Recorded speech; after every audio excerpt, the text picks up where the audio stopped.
Hey, hope you're having a great day so far. Today's February 16th, Tuesday, and on this post I'll be telling about the overall crypto markets very quickly, which includes Bitcoin dominance and Bitcoin price action, and see how they could potentially affect the overall altcoin markets in the short-term future, before diving into Civic, CVCUSD, and see what exactly has gone on in this market since the last time I've spoken.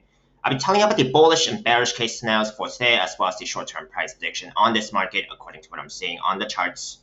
Before I begin today, if you guys are watching me on YouTube, do subscribe. If you guys are watching me on TradingView, do follow me as I'll be keeping you updated on the latest crypto setups on my watch list, regardless if it's a good day or a bad day.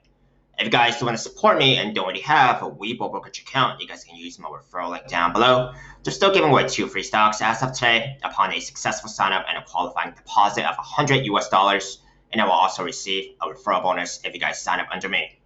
Please also read my full disclaimer below. I am not a financial advisor, and this is not financial advice. I'm purely sharing my own speculations opinions on this market.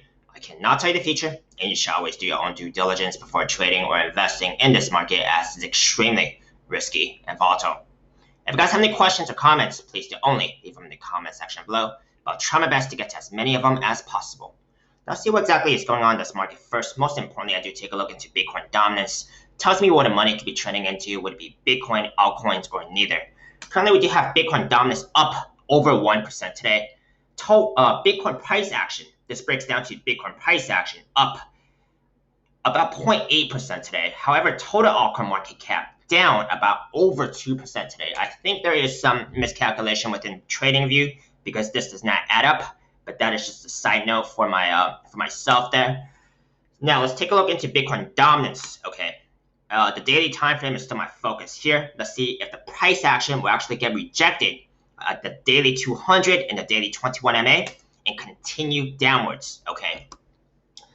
If the price action actually breaks back above these two resistance right here, okay, and actually gets back to the fib level at about 64.25, then this looks like it could be forming a inverse head and shoulders pattern or inverse complex head and shoulders pattern, which is a bullish pattern for Bitcoin dominance, not as ideal for the altcoins, in my opinion. Okay, so I do want to see Bitcoin dominance on the daily time frame here to continue making lower lows without bullish divergence. More ideal for the altcoins on both the upside and downside if it continues trending downwards, as opposed to if it was to change course and goes back up. Let's take a look into Bitcoin price action here and see what exactly we are at with Bitcoin. Still running within these two trend lines I had estimated about last week. Right now, it does seem like the price action had tried to break out of the 50K level, okay, before getting rejected. However, this progression here of the higher highs and higher lows, even with very mild progression, does look like the price action wants to break out. Let's see if it actually does.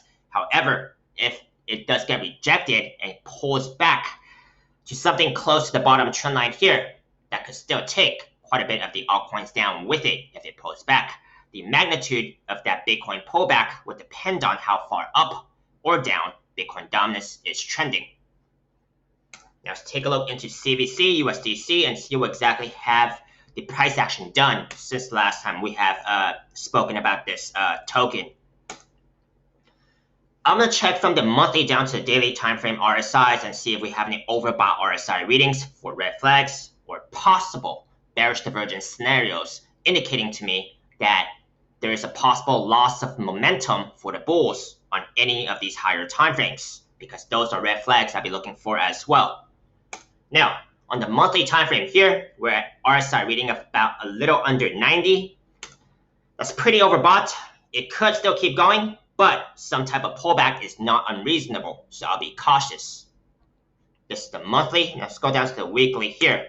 We do have a small dip here, so possible bearish divergence scenario could occur.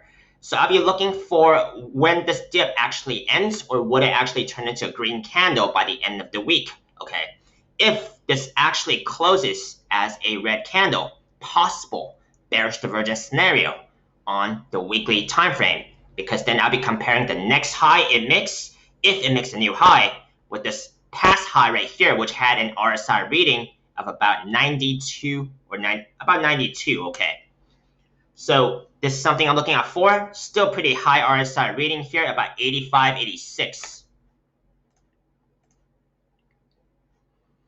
3-day time frame, pretty similar with the weekly. We have a dip here, so if we finish here with the red candle, the next high actually mixed on this time frame. I'll be comparing it with the last high here, which had an RSI reading of about 86. Okay, so possible bearish divergence scenario as well on the 3-day time frame, and in still overbought territory at about 80.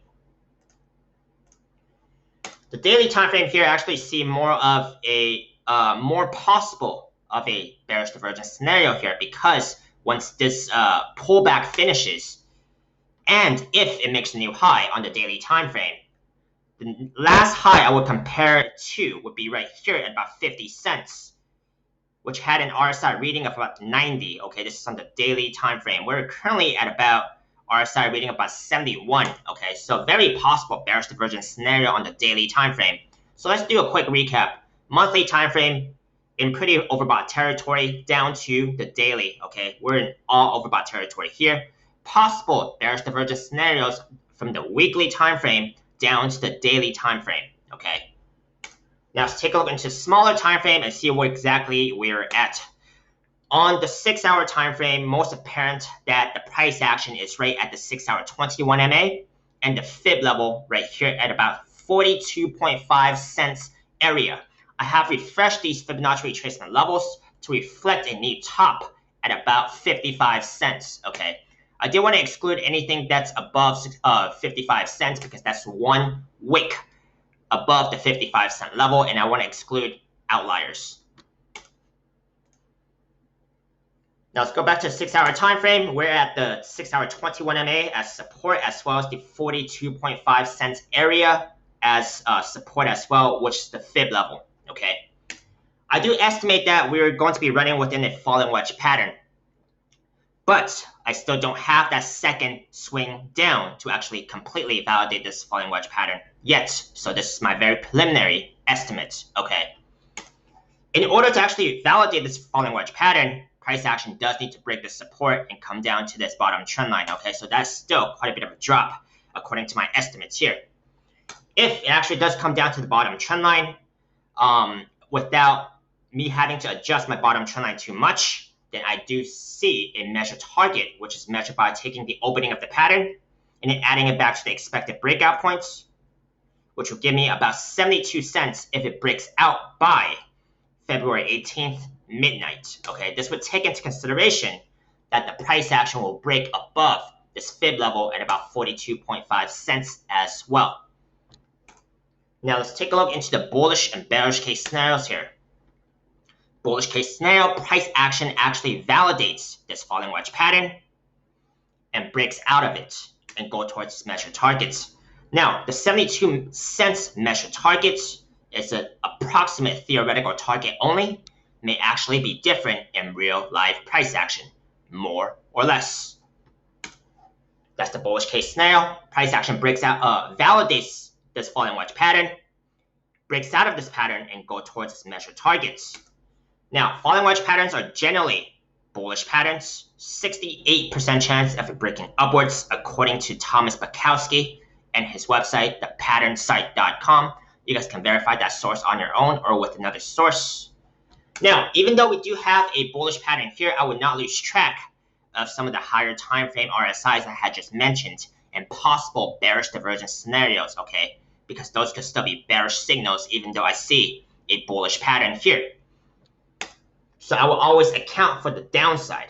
Now, the bearish case scenario here, price action makes a second swing down to the somewhere near the bottom trend line here, because this bottom trend line is still estimated, okay? But as long as it actually validates this falling wedge pattern, then it's still good. However, the bearish case scenario here, if price action actually breaks this bottom trend line, the next level of support I am seeing would be the 6-hour 50, which is pretty close to the bottom trend line here, along with the 12-hour 21, which is right at the bottom trend line.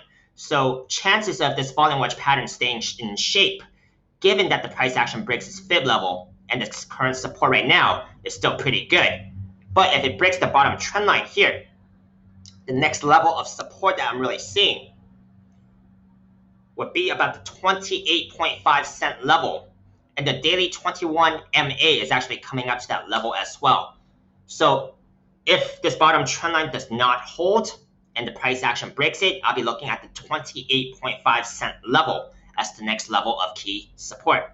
Now, these are my bullish and bearish case scenarios for today. Let me know if you found it helpful. Give me a thumbs up if you did. Let me know agreements, disagreements, feedback. I'd love to hear them. Hope you manage your risk carefully, and if you would like to see any more of my most recently uploaded videos on YouTube, you guys can check out my links up here on YouTube.